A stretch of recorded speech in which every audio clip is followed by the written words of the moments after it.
Okay, welcome ladies and gentlemen, and just a reminder that we are here on a Monday. Look at that. I'm never going to be able to use this video again because this lesson will never fall on a Monday again.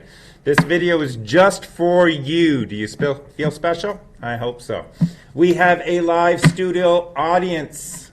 We have an at-home audience. Today I'm going to be going through average rates of change, instantaneous rates of change, and a derivative at any point. It's going to be so cool. We're going to take up some homework on infinity limits during learning block 3, and we will go from there. So, right at the beginning, let's start off with average rate of change. And I'd like to remind you of a few things and just talk about a few things for a little bit if you don't mind. Let's do a pretty little graph.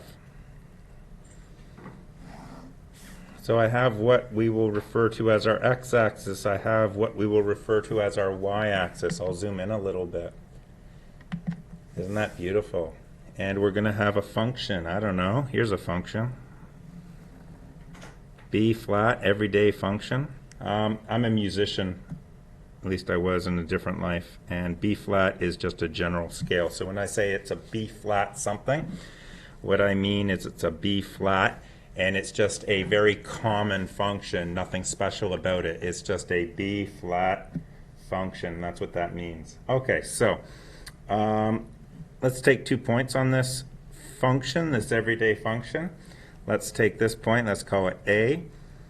And let's call this point over here B. And I don't know, this point A could come from an x value of x1, which would mean that it would have a y value of y1. And this point would be given by x1, y1.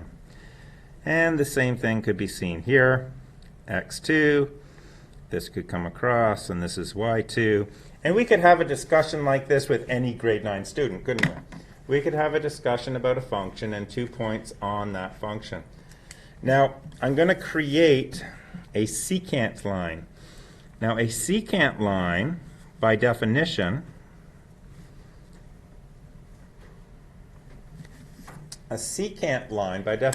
is a line joining any 2 points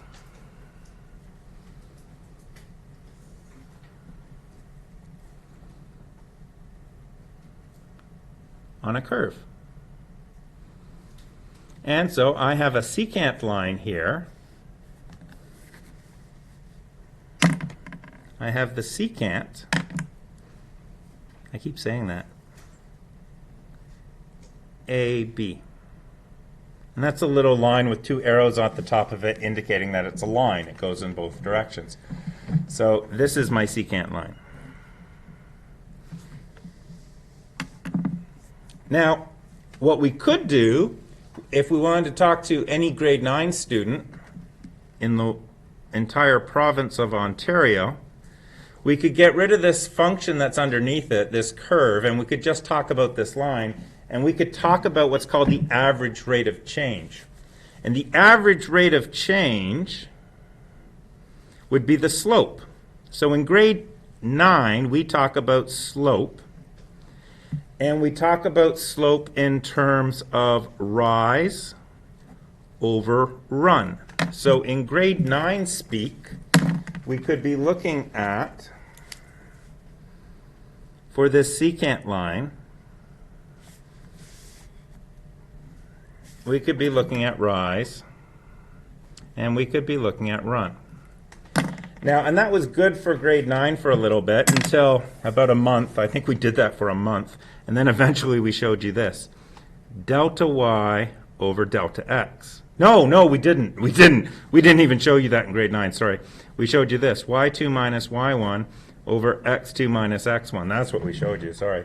That delta, ooh, that was too hard. We didn't show you that. In fact, it was your chemistry teachers and your physics teachers that showed you that. Us math guys, we were afraid of that. We didn't go anywhere near that. So I've sort of shown you where I'm going. I'm going into delta x and delta y, which means the change in. So this delta means change in the variable. And I think it was probably your chemistry and your physics people that did it first. Well, that was fun. Okay. Well, let's take a look at this and change the notation up a little bit.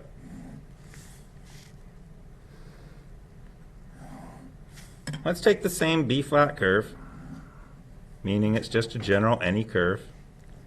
Let's give it a point A. This will be given by x1. Let's give it a point B. Now this is where I'm going to change things up a little bit.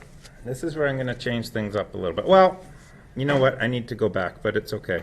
We'll go back. Can I go back just for a second here? Do you see this rise and run?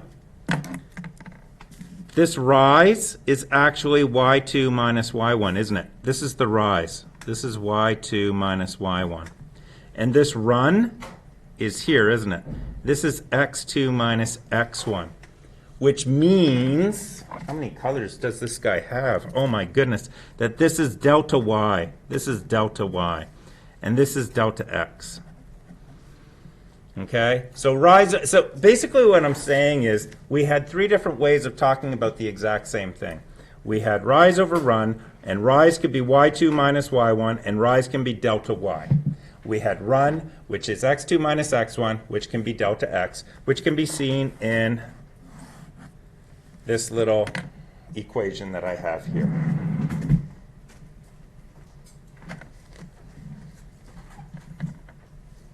Okay, so now what I want to talk about is I want to change things up a little bit.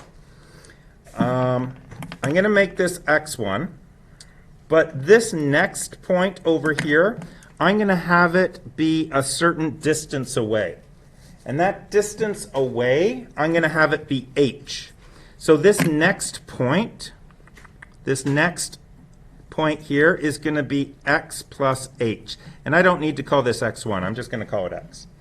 So this is going to be x, and we're going to go to x plus h.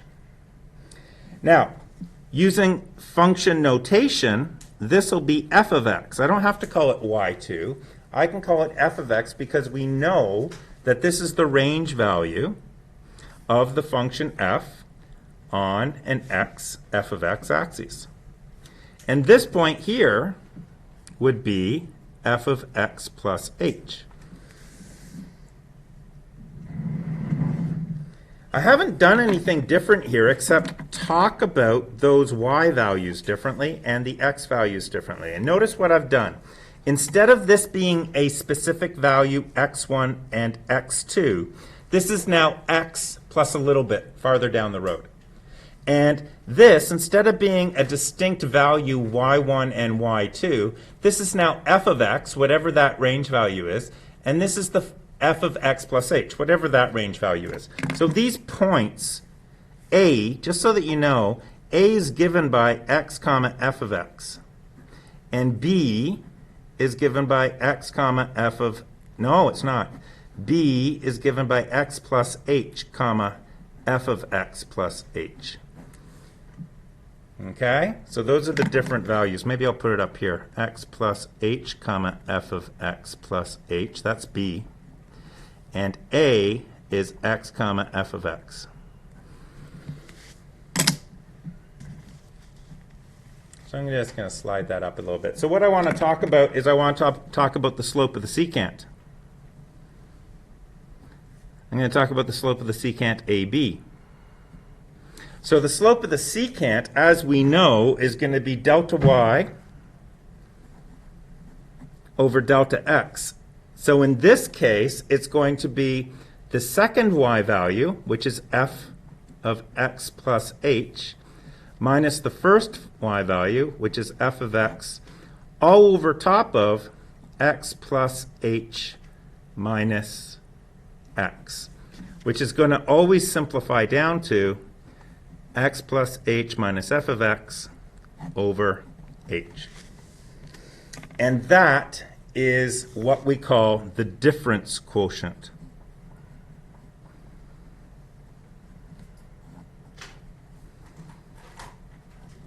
And it's called the difference quotient because it has a difference. It's the difference between y2 minus y1, and it's called the quotient because it is the answer to a division. So it's called the difference quotient. And by definition, the difference quotient gives you the slope of the secant. Okay. So all I've done really is I've taken you from grade 9 speak to a little bit formal grade 11, grade 12 speak. We're using different notation. Ooh, look at that. Now it's nice and bright. So I'm just going to flip the page. Well, I'm going to wait a second for some people. So maybe I have room for it in here. In general, so in grade 9, we had slope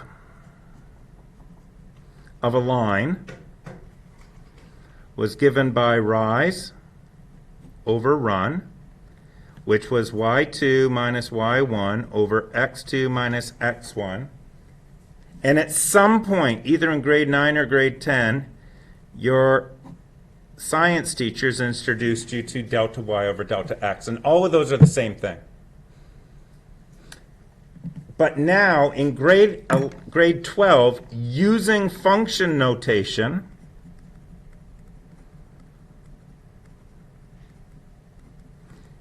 and this new concept of instead of having specific values for the two x values, instead of having a specific value, what we're going to do instead is we're going to do the slope of the secant, or the difference quotient,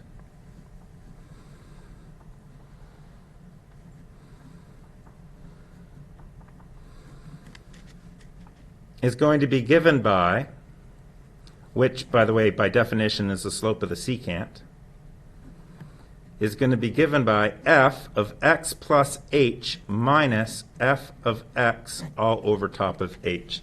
And that's what we've done today. So I've taken you from grade 9 to this new way of thinking about delta y over delta x.